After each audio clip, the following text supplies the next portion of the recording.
Hey guys, and welcome back to my new video. I hope everyone's doing absolutely fine. For those who are new to my channel, I'm Divyam and you will find book reviews, unboxings, vlogs and a lot many other fun stuff related to books and fandom. So if you are into that kind of stuff, you can hit the subscribe button. And now let's start with this video.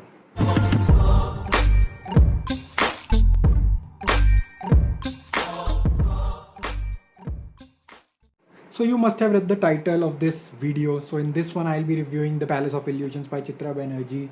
So I am again holding this book in my hand on this booktube channel because I think I have shown you this book a lot many times, and this was a part of my wrap up video as well for the last month, and if you haven't checked that video you can check. So I read this book last month, though I wanted to read this from a very long time. I think this is the 10th anniversary edition, and this book got published in 2008 and it released in 2018. So I'm having this book for quite a long time now, but this book is soon to be a major movie and I was excited for it and I wanted to read this from that long. So yeah, so I think I've shown you this edition as well. So it's a 10th anniversary edition, as you can see it says here, and it is having this bookmark which says soon to be a major movie. And if I have to tell once again, it's the signed and numbered edition. So yeah, that was about this copy. So yeah, as I said, I wanted to read this book from a very long time, and it's the retelling of Mahabharat. So for those who don't know, Mahabharat is an Indian epic, and if I have to comprise that book, like comprise Mahabharat in terms of books, I think that would take 10, more than 10 books, a very thick books for that matter, to comprise whole of the Mahabharat. And I always wanted to read any Mahabharata related text because I was emphasizing a lot on Ramayana retelling, and like I've been reading quite a few because Amish Tripathi wrote 3 books on Ramayana. And then I read Kevin Missel's like Ravan Putra Meghnad this year only, and I reviewed it on BookTube as well. So yeah, I was reading quite a few of Ramayana, but Mahabharata was long due lost. So I wanted to read it, though I have read it in school times, and I've seen quite a few TV shows on based on it. So I know what all story takes place in Mahabharata, and as I said, it would take more than 10 books to write this single piece of story in those books, to convert in those books. So this is the 450 pages or so books, if I'm not wrong. Like I read it last month and I'm reviewing it right now, so I might be incorrect at some places. You can comment down and let me know if I was wrong at any part of this video. So yeah, this around 450 pages or so, and it's the retelling of Mahabharat, and it's not the retelling as a whole but from a point of view of Draupadi. So for those who know or must have read or seen the Mahabharat, must be knowing that Draupadi was an integral character in Mahabharat, and the whole Mahabharat actually takes around her. But we haven't seen like quite a few. We haven't seen any books based on Draupadi as a whole, or I haven't read before any book that was based on Draupadi. So this was the book from her point of view, and I wanted to read from very long time, as I said earlier. So yeah, I read it, and I think this one has mixed reviews as well, though it is rated highly on Goodreads. But I like this book, and I've rated it 5 stars. That's why I am reviewing this book and sharing my thoughts about the same. So starting with the things that I liked. So the Mahabharata is a very big text, and it would take an eternity to write it and to read and review it. So this from the point of view of Draupadi, and all the major action sequences that we have seen in Mahabharat were also showcased from the point of view of her. So those were very quickly were escalating, and from one situation to other, it wouldn't be taking any more time than a few pages, I guess. So a lot many scenes were quickly passed, and I like that because I know about Mahabharata. I know about what all fights were done, who killed whom, and all those things. But if I was getting any text from other point of view, from other location, so I was very happy to know that. So yeah, that was one of the things that I liked about this read, that the major sequences that I already know were quickly escalating, and also the life of Draupadi was very beautifully captured by the author. If I have to say, like, I have seen quite a few shows on TV, and I from the very start that the book starts and Draupadi is when born. So there's a prophecy and I didn't know about that prophecy a lot, and like I always missed it. I know the major chunk of Mahabharat, but I never knew about those prophecies about his brother and Draupadi. So I was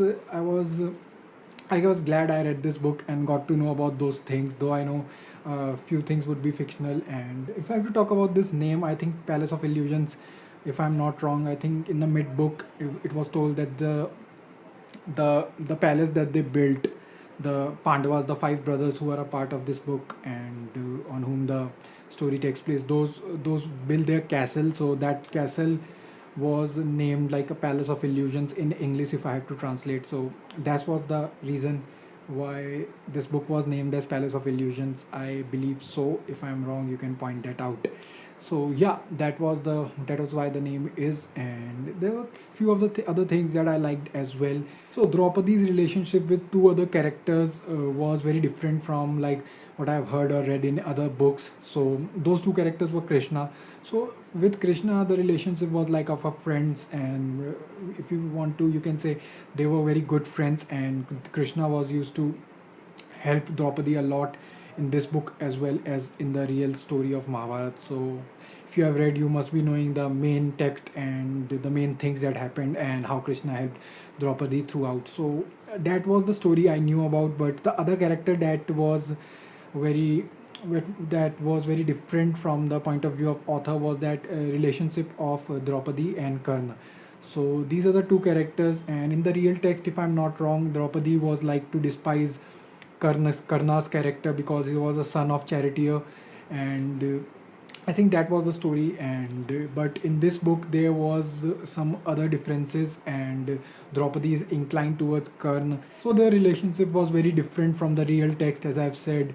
And I liked about reading this that author explored a different angle and showcased both the characters differently, and I like that, and it was quite emotional as well while reading. So the character development was very beautifully done in this book, and I like the character of Draupadi a lot, and that was why I rated this book 5 stars. And it was very different from the other texts, and the characters was very determined, fierce, and very strong mind. And what you can say that the character was totally different from any other text. So I like that, and I like the interpretation of authors imagination, what she wanted to write about the character. And I think she wrote other book as well about Sita's point of view of Ramayana. But like I said, I've read quite a few Ramayana already. I'll be taking a pause from mythology of for a while, but I want to read like other mythologies. Like I'm here, I've kept Circe, and it's a Greek mythology, and I haven't read it yet, and I have the hardcover of it. So I want to explore more of other mythologies other than Indian mythologies, because I have read quite a few of Indian mythologies. But that doesn't mean that I'll not be reading, but I'll be taking a pause from those, I believe, if not any author comes up with any new book and I'm interested in those. So yeah, I'll be taking a pause from Indian mythology and will be jumping into Greek mythology for now. And if you have any Greek mythology recommendation, you can comment down below. So in the end, I will just recommend this book to you all guys. And if you are interested in Mahabharata, you can pick this up and read. And if you have read quite a few of Mahabharats, and you might not like it because you will feel the text was repeated at some parts, but it's from a different point of view, you might like it. And I've rated it 5 stars, so I'll definitely recommend.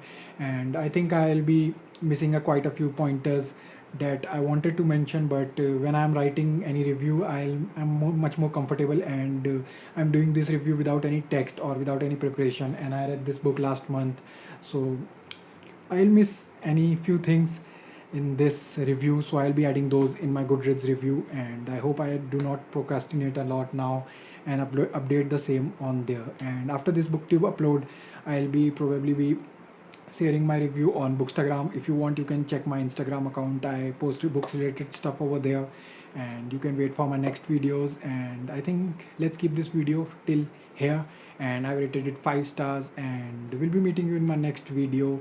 For now, stay home, stay safe, and bye bye.